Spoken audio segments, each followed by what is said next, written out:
next guest speaker, well, I think he needs no introduction in the gemological world.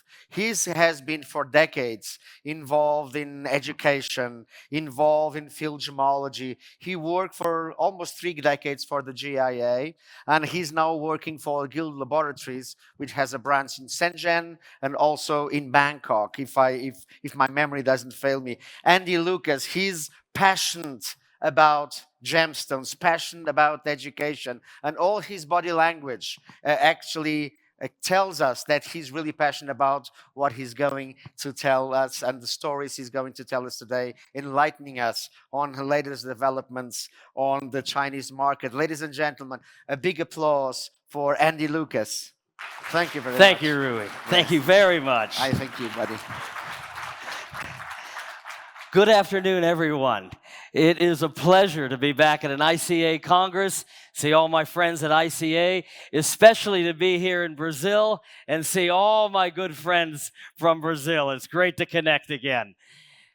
Let's take a moment and talk about what's going on in the Chinese market. We talked about this at the Dubai Congress.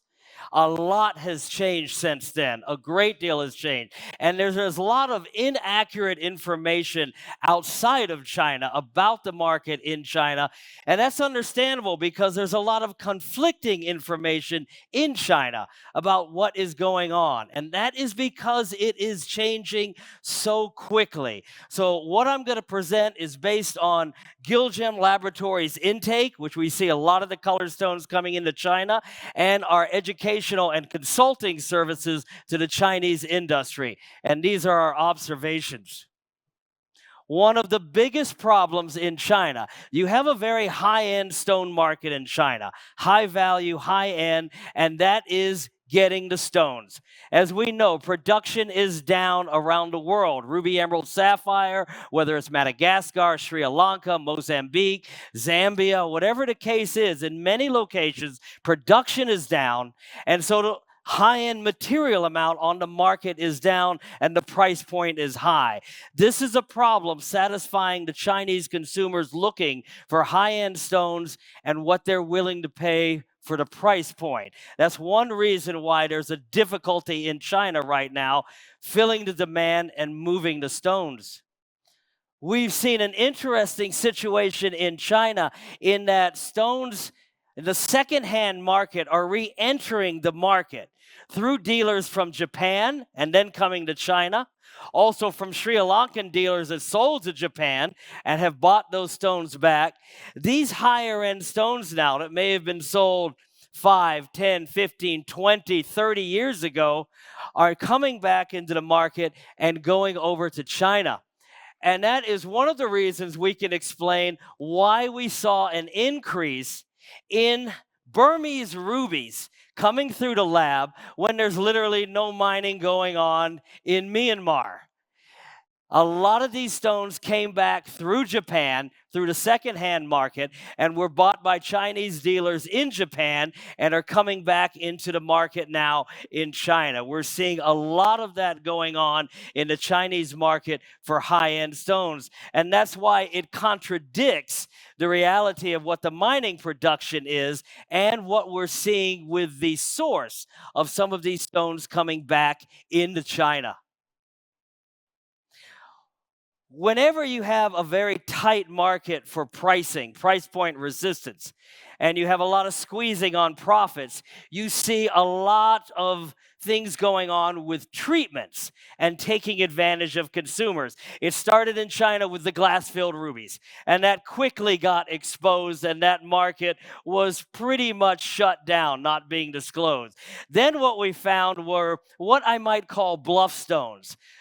Larger but highly included and fractured Mogok rubies re-entering the market and coming out from some labs with reports that said no heat. That's true. There was no heat, but they left out the fact that there was oil, basically, in the fractures and being sold to consumers and not disclosed. One thing about China, once it's caught, Guild, other organizations can put a lot out in social media that reaches a lot of people. And then you see the problem maybe not go away, but diminish tremendously because the word gets out very, very quickly in China. Social media is a great consumer protection, you might say. We did see a drop in 2024 in the guilt. You know, it's interesting. Whenever you're at a show or in a market, you can hear conflicting things about what's going on in the market of that area. If you want to know what's going on, ask a lab.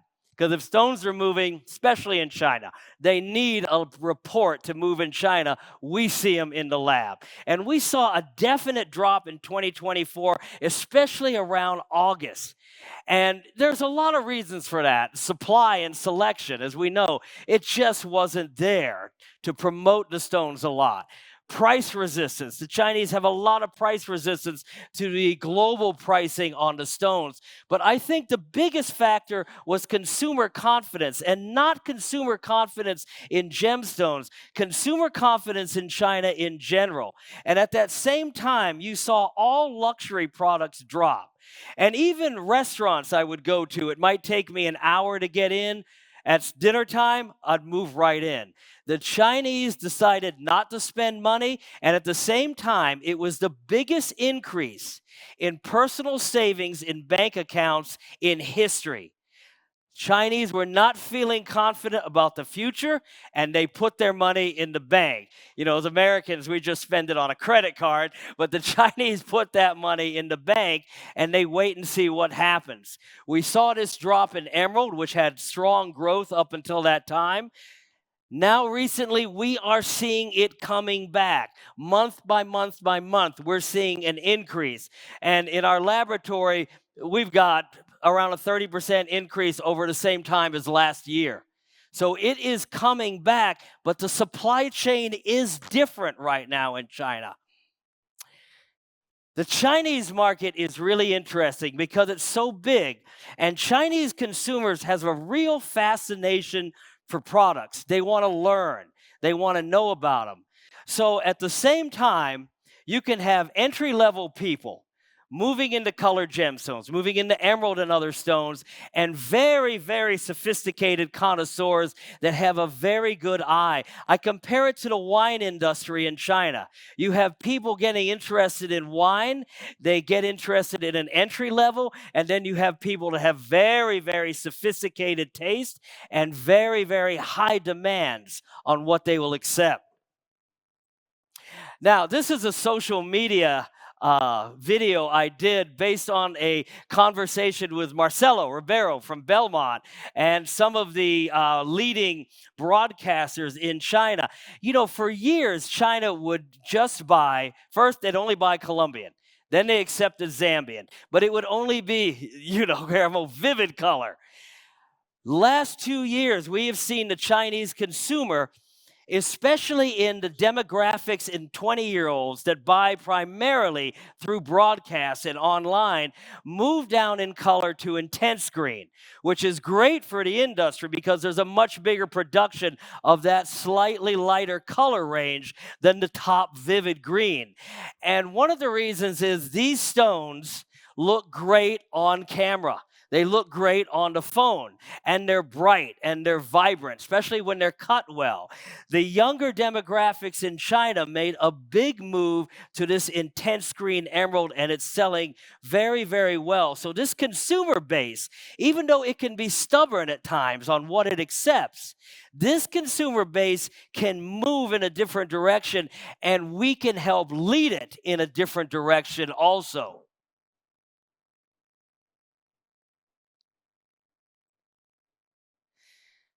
Supply. You know, the Pakistani emerald mines, the license renewal took a long time, and there was very little production for a couple of years. And the Pakistani material, because it gets that beautiful vivid green color in small sizes, 40 points to around a carat, it's perfect for the Chinese market. Once those mines got back into production, the Chinese influencer and live streaming market went right to Pakistan. And we saw a huge increase on what was coming into the lab as being sourced from Pakistan for a period of time. So new sources are very, very agreeable to the Chinese if they are promoted in a certain way, and if the quality of the material is promoted in a certain way. You can see a change in the Chinese market fast, very quickly. It's interesting in China. You know, emerald was growing, and then it reached a price, and there was price resistance to emerald. And so the Chinese looked for another stone, blue sapphire. I mean, blue sapphire was a star. 2023, 2022 into 2023, and then in 2024, of course, they're buying a lot more. They want royal blue, no heat, so the price is going up. So they're looking again, what is a price point, an alternative? Fancy color sapphire jumped like crazy in the Chinese market in 2024, and we still see it going strong. You can see the percentage from 2023 we saw on blue sapphire and how that dropped, and we see the increase in fancy color sapphire.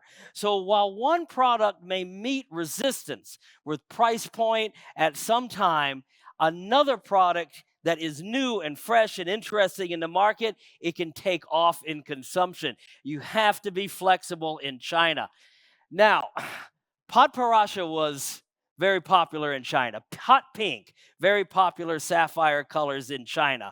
What we saw an increase on, because there's only so much supply, the orange to yellow colors, the violet, the purple just jumped like crazy. People liked some of the colors. They liked the fact that it was no heat, and the consumption went up tremendously on these violet, the purple colors. And we really didn't see that coming. You know, in the West, we see the teal colors. We didn't see that moving so much in China. We saw this violet, the purple moving. And that has a lot to do sometimes with influencers. And if they can tell the story, if they can show the product correctly in live streaming, they can move unbelievably large amounts and change entire product demographics on what's being consumed in China, like nowhere I've ever seen in my life. Again, issues that come in because the profit margins are being squeezed on blue sapphire. There was a bit more consumption of heated blue sapphire. We saw some more material. All of these stones were sold to Chinese buyers as heated blue. And they didn't feel they needed a report. Okay, I know it's heated. Brought it back. Okay, we're going to sell it. We need a report. They send it into our lab. Beryllium diffusion, undisclosed, which, as you know, is a tremendous price difference. But the great thing about China, we did some social media. Other people did some social media. And you can see what we saw coming into the lab when we were getting alarmed and then took action. You can see the drop. As soon as the word gets out in China, people in the trade ask, consumers ask, and the people that are trying to not disclose treatments or really trying to do a fraudulent activity, they can be shut down very, very, very quickly. And if it's fraudulent and if it's criminal, I have never seen a government move as fast as the Chinese government can move to take action. You know, each year in China, we talked about it in Dubai, there's often a stone that is a star of that year, or a couple of stones that are a star of that year. 2022, 2023, it was sapphire, and Savorite took off in 2023. 2024, besides fancy color sapphire, tourmaline. Even when the drop came in consumption, we saw tourmaline going up. You can see tourmaline continued to do very, very well in consumption. And that is a stone that has been popular with the Chinese for a while, but they have embraced so many new colors in tourmaline. In fact, I would say in China, there's been a revolution in color on what people will accept, what they'll start to desire in different colors of colored gemstones. I think a lot of people can remember the disaster in China with rubellite. I know my Brazilian friends can.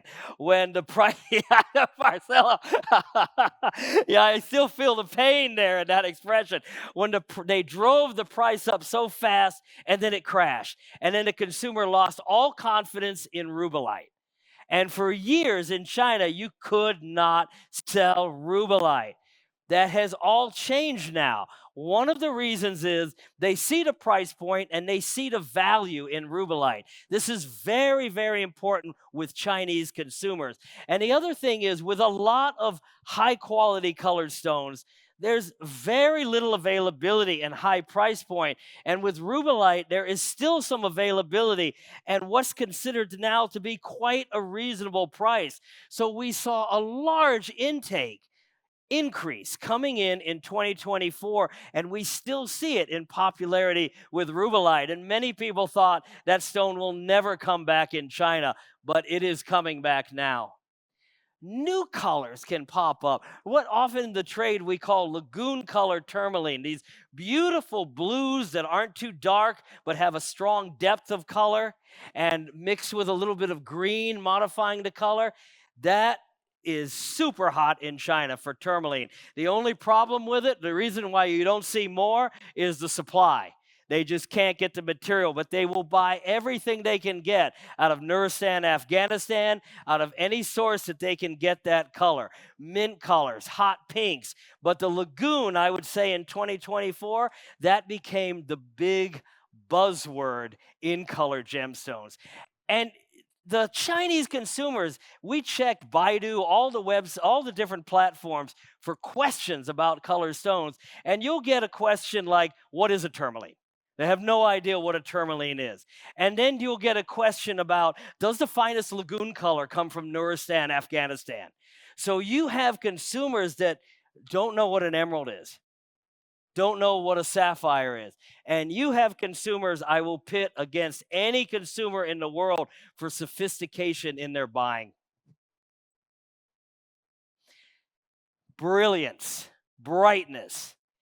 This is something that is now grown very important in the Chinese market. I would say especially in the last 3 years, but especially in the last 2 years. The Chinese now are really refining their taste, and they're understanding what brilliance is, what a vibrant brilliance is.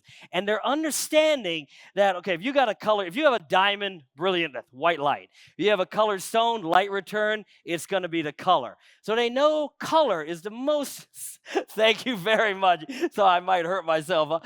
You know that color is the most important value factor in a colored stone. They know a well-cut colored stone is going to bring that color back to their eye. So they really appreciate brilliance in the market, and they also appreciate fine cutting, or cutting that gives you maximum beauty and maximum value. And one interesting thing about the Chinese trade and Chinese consumer, we did a lot of education about cutting, and we did a lot of education that, it's not a diamond, it's not a piece of glass. You don't cut it to exact textbook proportions. You cut to retain the most weight and the maximum beauty. And the Chinese consumer really gets that because they look for value. So they will understand there is a basically coming together of cut, beauty, and value. They completely get that. In fact, we're getting a lot of requests. We do cut grades on reports now. We do them based on requests. We get a lot of requests for the cut grades because they're moving very well in the trade. And they really understand that cutter's job is to get maximum weight and maximum beauty, and that gives them maximum value. And that is one of the biggest trends, I would say, in the last 2 years, has been looking for brilliance and looking for cutting quality. Now, we have a gemological school. We have a modular system. Our classes are broken up into 1-week periods. We usually get 25 to 40 students a class, and we usually get 5 to 10 classes a month. We see a lot of the people in the industry entering the industry and relatively new in the industry, and that will give you an idea. Women are 88% of our student base in there. The new trade coming up is female. 25 to 35 years old, 72%. It is a very young industry. And these are gemological classes, and half of our students are outside of the jewelry gem industry entirely. They are influencers, live streamers. They may be selling fashion, cosmetic, God knows what. They can sell anything.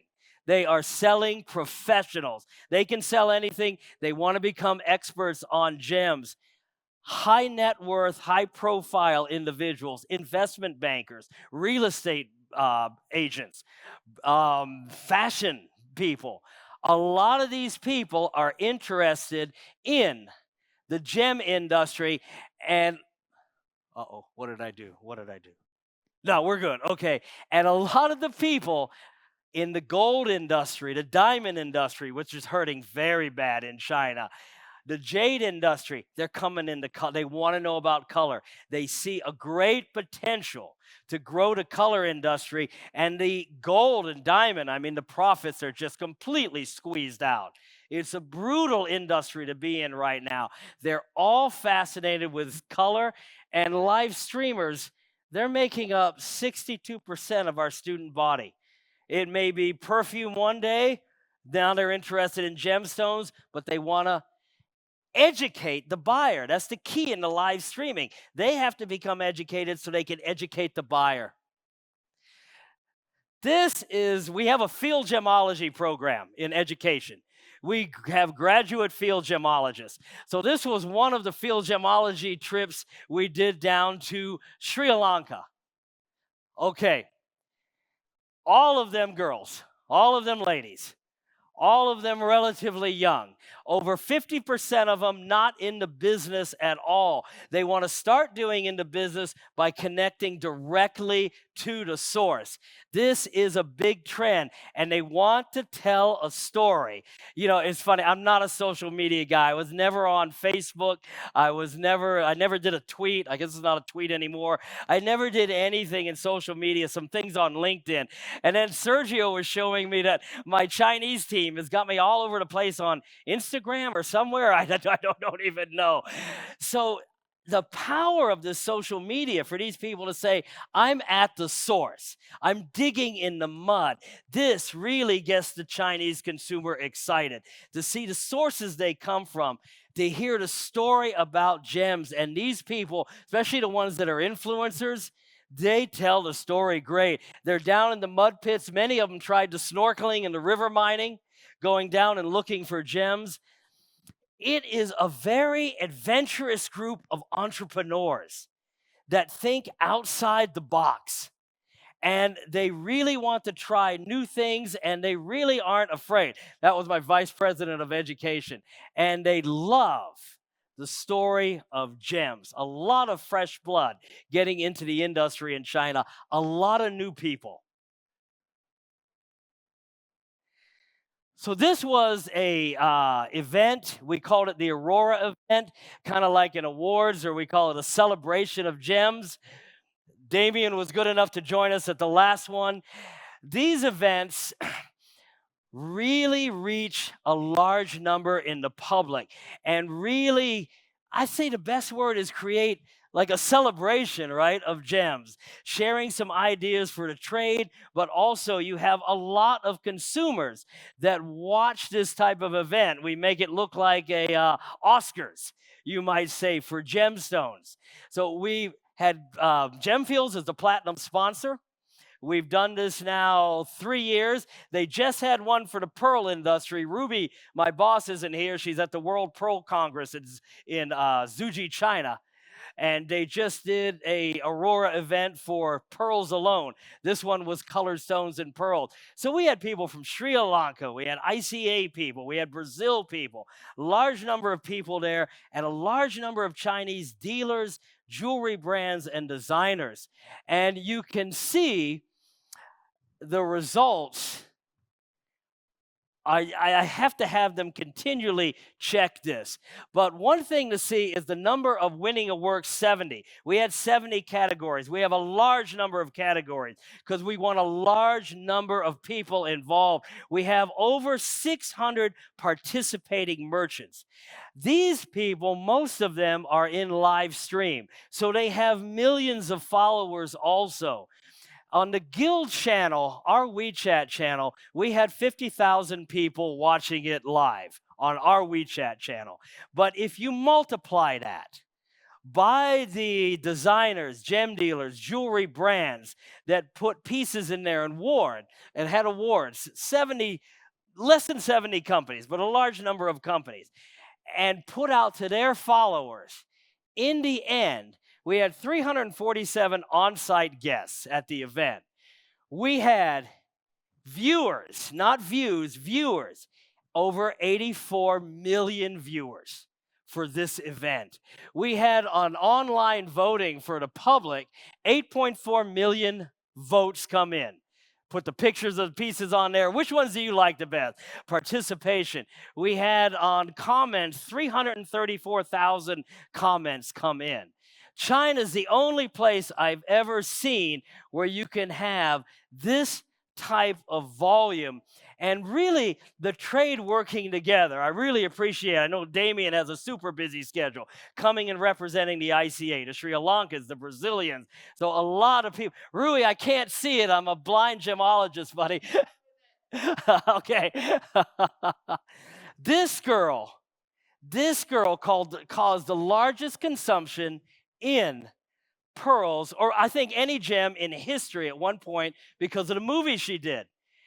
This type of influence in China is amazing. We train Alibaba and Taobao people.